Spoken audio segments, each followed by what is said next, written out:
Hello and welcome everyone, and welcome back to another sensational TMZ broadcast.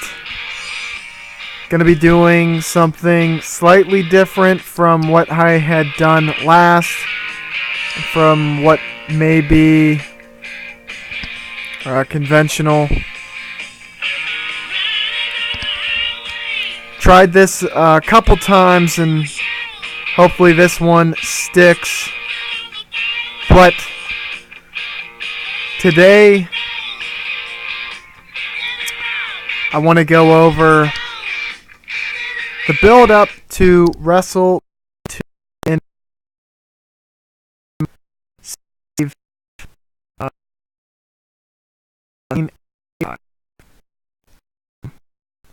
Hogan. Tories are still in full swing, and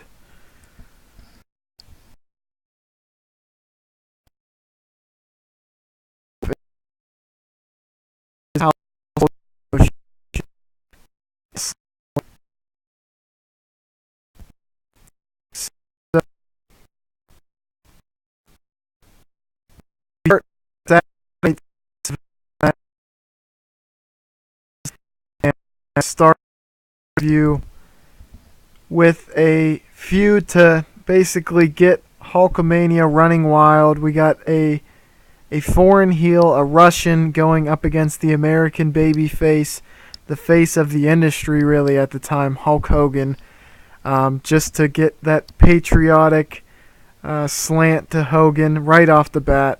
He's taking on Nikolai Volkov, and pretty self-explanatory there. And just below it in the co-main event, we have Piper and Savage tagging together. And something that I wanted to do there was kind of get like a friendly rivalry started between Piper and Savage, just because they are essentially, the other top main eventers on the face disposition. But I'll let you look at the rest of the card. Tito retains the IC. Bulldogs beat Bob and Morocco. Hart Foundation gets a victory, trying to build towards a Hart Foundation and Bulldog feud, and then Arcidi defeats Mick Foley. So Foley was one of the first few people that I brought in.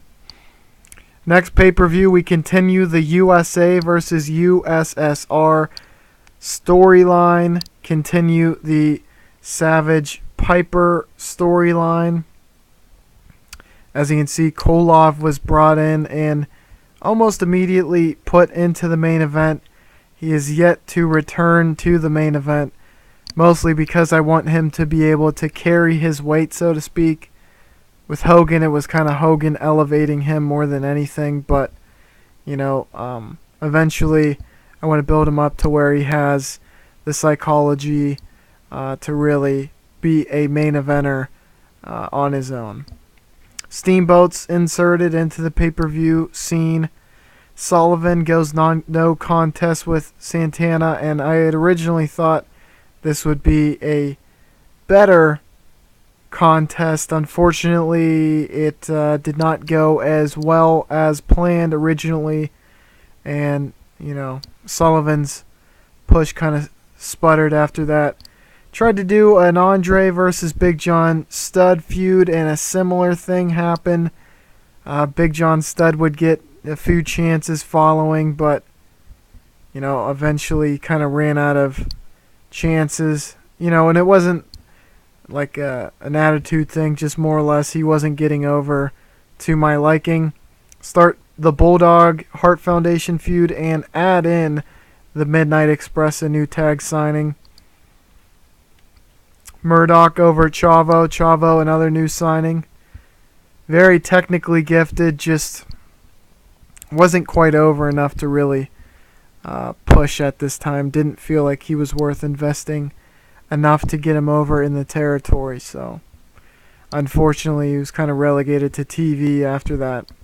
Then we Move on to the WWF at MSG pay-per-view. Kind of a minor pay-per-view, at least that's what I thought, despite the fact that, I mean, you'll notice the attendance is way up for this as compared to even the large pay-per-views.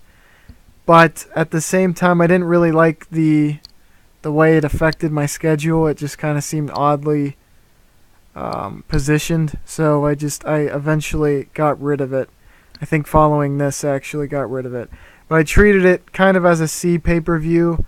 So, tag match, Adonis and Orndorff get a win back over the next tier of faces, Roberts and Steamboat. Jake, and you'll see this through the ratings leading up to WrestleMania 2, not quite where he eventually gets in two years' time, about when he has a big match on WrestleMania 4, which you should check out in the archives if you are interested. But he's not quite there, despite the fact that he's kind of, one of the top faces. But he will get there in due time. And also, I think was someone brought in and was not originally on the roster. So that could be part of it. Lawler inserted to the pay-per-view scene, a new signing. Pay-per appearance due to his relationship with Jerry Jarrett, and I think he's a booker of USWA, if I'm not mistaken. Tito retains the IC. Rock and Roll Express draws with the Midnight, and just trying to elevate the Rock and Roll and Midnight feud and Hart Foundation and Bulldog feud. And I believe the Bulldogs are the tag titles, obviously Tito, IC, and Hogan, the heavyweight. Then the formation of the Russians down the card. And they are trying to jockey for a match against Hogan on a big pay-per-view. And who knows who his tag partner will be. And a big W there for Vader. Or not really big, but just trying to give him anything really to get him on the pay-per-view and look good. Then we go to Survivor Series, one of the big four, nearing the end of the year. And on this pay-per-view, you can see Andre decided to have Hogan's back when going up against the Russians. He kind of found the USA as his second home. He respected the American dream. He had been treated well here and became rich beyond his wildest dreams, so fought on behalf of America with Hogan against those dastardly Russian heels. Down the card a bit, Savage teams up with the other main event faces, Roddy Piper, Ricky Steamboat, and Jake Roberts, who pick up a big victory over Adonis, Orndorff, DiBiase debuting on a pay-per-view, and Rude debuting on this pay-per-view. So essentially it was just a good way to continue the Adonis-Orndorff feud with all of these guys while inserting some new faces, DiBiase and Rude. Then again, Midnight is mixing it up with the Bulldogs and Hart Foundation again, and inserted the Killer Bees in there just to mix up the tag matches a little bit. Santana retains against Murdoch. Wyndham gets a big win, and you'll see he's double booked here. I think that was probably part of Valentine's plan to try to get a victory over someone who had to compete earlier in the night. Not quite sure what I was thinking with that one, to be honest. Sometimes you just have to admit defeat, and that I do. Funk, Slaughter, and Blanchard are new signings to the roster at this moment in time, and they are facing the established guys, so to speak, in Dog and Wyndham and another newbie, Lawler, and pick up big wins for themselves. And then we get the debut of Kurt Hennig as well, so historically this would be a monumental pay-per-view as the first for Hennig, Rude, and DiBiase in the WWF, and Perfect was the only one to get a win. So that's kind of a big deal for him for sure. Then we're going to move on to the December Supercard and look at how many TVs in between. Eventually, I did cut down on the TVs. They were becoming way too taxing. 3 TVs a week is really outrageous. You find that it's almost harder to tell the story when you have that many TVs. You can expose a lot more guys, but I mean, if you have the time for that, go for it. Otherwise, 1 TV is more than enough for me to tell the stories that I want. And one of those stories was Sergeant Slaughter calling Hogan soft, despite the fact he fought to protect the USA's good name in the main event. Just last pay-per-view, Slaughter fought on the battleground, so he called him soft and got a match out of it and lost. So really paid off for you, Slaughter. Then Savage continued feud with Adonis, who had been stalking his wife, Miss Elizabeth. I don't think they were married at this point. So his valet, but they actually have a child in this simulation, which is pretty cool. Which may work itself into a storyline moving forward from WrestleMania 4, but I've yet to do so. Then the tag division, the Russians are getting inserted into the tag title picture, but the Bulldogs retain. Steamboat has Andre's back against 2 heels who were trying to get the numbers advantage on him. Big John Studd continues his feud with the help of Orndorff, but comes up short against the Giant.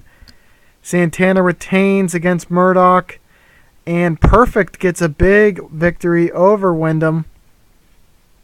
Just trying to push him up the card with some victories, but I'm trying to slow play it rather than just have him beat everyone right off the bat. You got to kind of feed him the right guys off the bat. Hayes, member of the Fabulous Freebirds, and if you've seen the WrestleMania 4 video, you know that wasn't able to have them in place until over 2 years later in the game. And they still said they weren't ready to turn.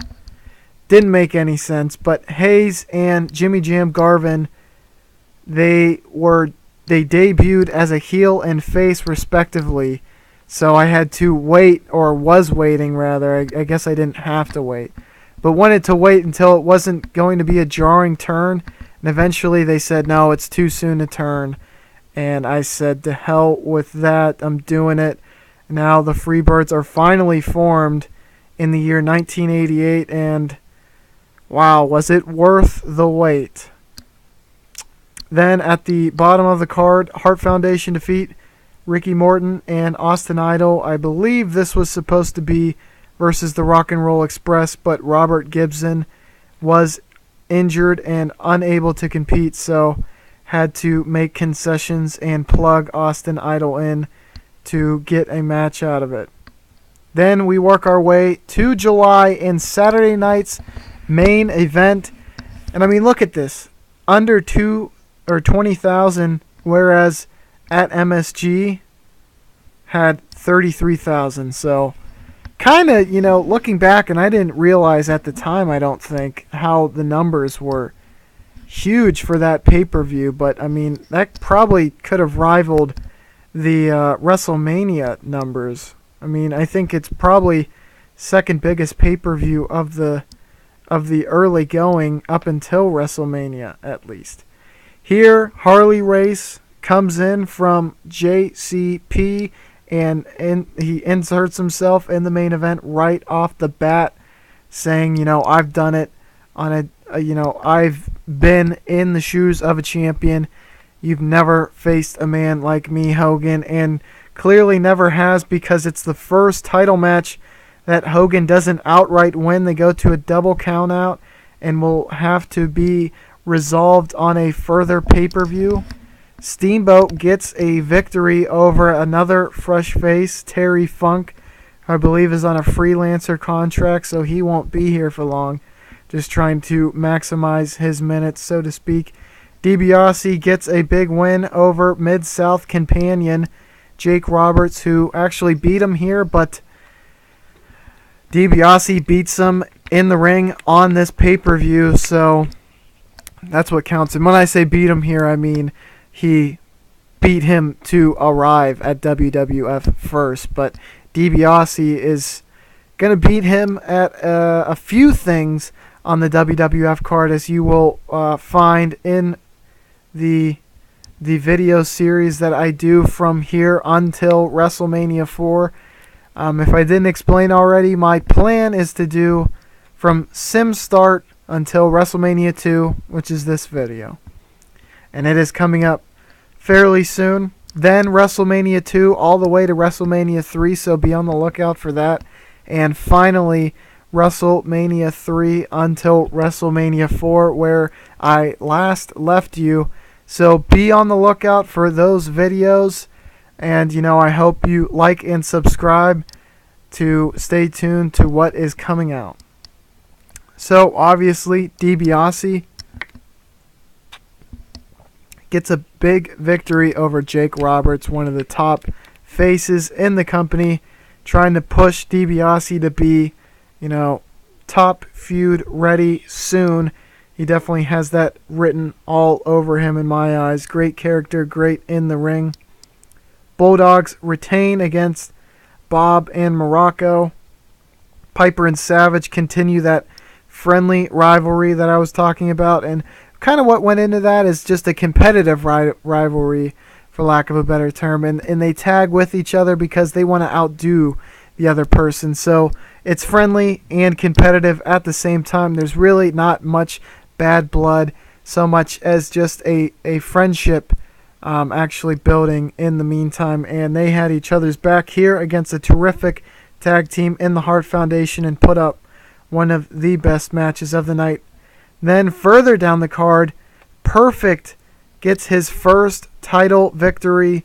He wins the IC title really quick, and I knew at a certain point, I was like, well, Hennig, he has the stats to match, a big boost in popularity, and I had to pull the trigger because him and Heenan were a complete package, whereas Santana is fantastic in the ring, and I felt like he could be better used as just more of a utility player than a champion, because Hennig and Heenan can really push the storylines more than Tito could, in my opinion. But despite that fact, Tito is he's a utility player. He is someone who you can really use in feuds, have tremendous matches on the pay-per-view, really plug him in certain slots, and he can knock it out of the park. Then the Road Warriors go against another new tag team in the Brainbusters and get a win to start a feud, a best of 3 feud. Bruno has been called out and belittled by Vader and gets a victory over him on Saturday night's main event, but that will not be the last we see of that rivalry. Then we get a big match, thanks due in part to the double countout we did on Saturday night's main event, epically boosting the popularity of Harley, and it really made the match. I'm not sure whether we could have had such a good Rumble if it was not for the efforts put in at Saturday night's main event. Harley was obviously a credible contender, but just needed that popularity boost to really put it over the top in a popularity rated promotion. Then we'll see Piper really set himself aside, really take a large jump into the stratosphere with the Royal Rumble victory, kind of, making him a top guy amongst Hogan, now Harley, and Andre, and definitely someone who could potentially, carry the company, at least for a little while. Then Roberts gets a victory over DiBiase in their rematch. Not as good of a grade as I would have liked, but in the future they really knock it out of the park anytime they touch. So, and again, sorry to sidetrack, but that WWF at MSG actually outdrew the Royal Rumble. So go figure, and it was in the tri-state as well. So maybe I should not have gotten rid of that pay-per-view. Nonetheless, we keep on moving forward. Oh, and a little bit of backstory on this feud. So it was kind of class warfare was what I was thinking and going for. DiBiase continued to antagonize Roberts after beating him until he just said, look, I need another shot at you, and kind of forced him into the match. He got just that and the victory he was looking for. Then Funk, the freelancer, trying to put him over a little bit more over Jerry the King Lawler, who has, only a pay-per-appearance contract, so these are really the only pay-per-views he can make it to, the big ones, and the ones not on Saturdays. Hart Foundation wins the tag titles over the British Bulldogs, starting an epic feud, and look at that match rating. Great match out of those guys, and would you expect nothing less? Perfect retains in a rematch with Santana. Russians beat the Road Warriors. Not a great match, and, I'm not surprised, honestly, looking back. But at the time, I thought that their physicality would make for a good match, but... And then Vader, who said he would leave the territory, defeats Bruno Sammartino. A huge victory for anyone, really, but especially a young upstart monster like Vader. And then just 2 weeks later, we got No Holds Barred, and Harley was trying to use Bob Orton and Stan Hansen to get the numbers advantage on Hogan, but he has friends in low and high places as Andre the Giant and Piper have his back and get themselves a big victory in the main event. Adonis continues a feud with Savage, who has been upset over Adonis's infatuation with himself and Liz. Steamboat puts on a clinic with DiBiase, and was there any doubt that these two wouldn't absolutely murder it? Steamboat's so talented, and this is more or less a way of just getting the fans comfortable with DiBiase and slowly pushing him. Even though it is a push, it's a pretty big push, but just kind of checks and balances, have him lose every once in a while off the bat and not overdo it all at once. Hennig retains the IC title against Wyndham. Roberts had started a feud with Rude when he had disrespected him. He was looking at a mirror, and then a week later, Rude takes a mirror and smashes it over his head. Quite a way to get even, that's for sure. Hart Foundation beats the Rock and Roll Express to retain, and the Road Warriors get a win over the Brainbusters to keep that feud alive. Then the Go Home pay-per-view, we have Hansen, who had become the number one contender in the weeks leading up, and a great match there, and it was certainly somewhere where I thought Hansen could definitely be a top heel for sure.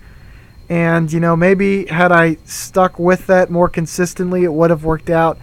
But, even in 88, after WrestleMania 4, he's more of a upper mid-card guy, tag guy, really, is what he is best at. But I'm sure if the effort was put into building him back up to this point, it could be done. Savage gets a huge victory over Harley Race, trying to really, build up some more top guys, so to speak. Adonis gets a win over Steamboat, who had said that he was also infatuated with Steamboat, so he wanted a chance to get in the ring with him. And then he alludes to doing something big that will turn WWF on his head, and that storyline, unfortunately, will not come to a resolution during this video, but you might be able to guess what it is. If you think you figure it out, go ahead and comment down below. It'll definitely do as he said or as he intended, but it will not resolve, at least until the next follow-up retrospective video. So in the tag division, the Hart Foundation and Bulldog feud continues as they retain against them with the champion's advantage. They were able to defeat the Bulldogs once again. Hennig gets a shot at Roberts and gets the victory and retains. Rock and Roll Express defeat Midnight Express, and that definitely didn't do nearly as well as I thought it could and should, but nonetheless, to the big feud that we will have maintaining until WrestleMania 2. So obviously Hogan retained, but leading up to Saturday night's main event, this very pay-per-view, Hogan was found lying motionless backstage by Randy Savage. He tried to find as much evidence as possible to see who could have done the attack and was unable to find out with 100% certainty. However, in the lead up to this pay-per-view, he blamed Roddy Piper, his good friend, for the attack. He says, "Look, did you do it?" and accused him of pulling off the attack, saying, you know, you do have something to gain from it. Whether it be Hanson winning the title from me and you getting to face him, or me not being 100% in the main event. And Piper was absolutely disgusted that his good friend would ever doubt their friendship and think that he would put the title above their friendship. In fact, Piper thought he was doing just that, and that he really only cared about himself and his title, you know, and it was kind of narcissistic of him to put him in that situation. So I just thought it was a neat feud to start, because Hogan's kind of showing heel characteristics in that he's paranoid, he's selfish, sort of. I mean, you could obviously argue this, and this is why he still remains the face in the feud. And untrusting of a good friend, and kind of shows a lack of loyalty to some respect in his lack of trust for his good friend Roddy Piper. Piper, on the other hand, showing some face. I mean, you feel sympathetic for him, because he is being accused of, you know, beating his friend, and there's no proof whatsoever, and yet he gets painted the bad guy. So kind of a juxtaposition there, something that I thought was a neat, dichotomy change there for the main feud heading into WrestleMania 2. I hope that you think it's cool too. But, you know, down the card, we have Rock and Roll Express, again, as I stated, didn't do nearly as well. And then Vader picks up another big victory on a pay-per-view card. So, just slowly feeding Big Van Vader. Not too much, too quick, you know. But at WrestleMania 2, you know, the big reveal, Piper defeats Hogan for the title. A fully fledged heel, Roddy Piper, did it to spite Hogan. He knew taking his title would hurt him the most, and he did it and pulled it off in great fashion. And this is kind of more of a launching point, really, rather than a culmination of a feud. And you're going to see that in the next video, that this is really just the beginning of a big change at the top. Then Savage defeats Ted DiBiase. The two up-and-coming main eventers go one-on-one with each other and have a pretty good match with each other. And you will see, I mean, they can really put on some barn burners. WrestleMania 4 being a great example of that in the archives. Then Andre tried to build up a feud with Stan Hansen as a credible opponent, and honestly, I think they did fairly well for what it was. Andre is over as Rover, and Hansen looked promising as he went up against Hogan. However, you know, I thought it could potentially get into the 90s, but you know, there are obviously limitations with any Andre match.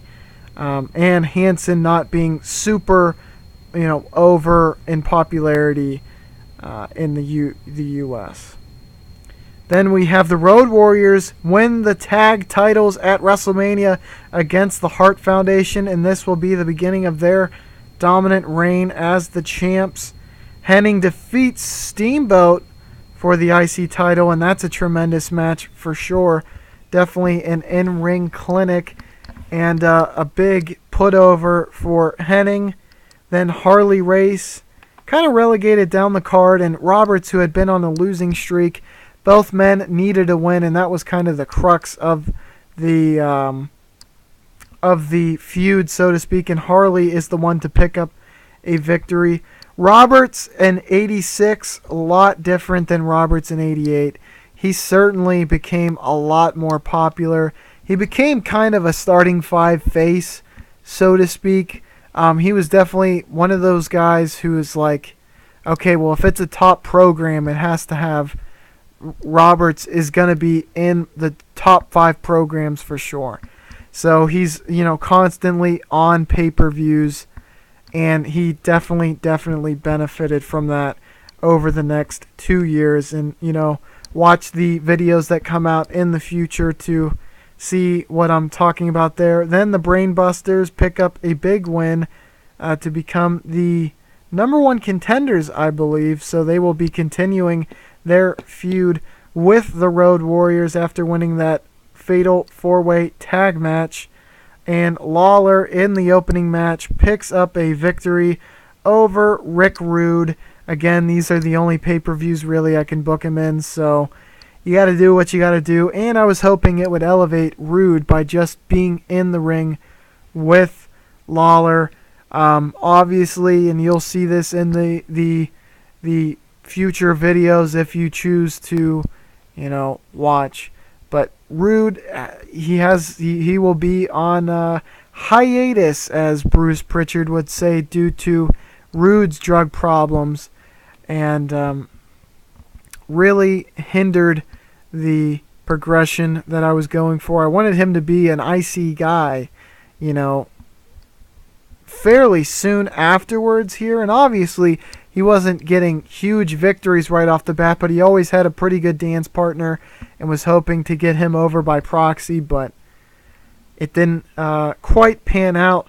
Now, obviously, the huge main event storyline, did Piper actually attack Hogan? It seemed to have benefited him the most.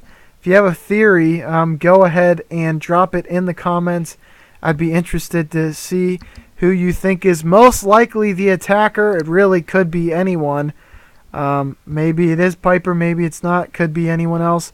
Let me know. And WrestleMania 2 to WrestleMania 3 up next, so be on the lookout for that victory, or for that video, rather. I hope that you did enjoy this sensational production, and like and subscribe if you liked the video, and to get notifications when the following future victories or videos, my goodness, come out. I will catch you on the flippity floop.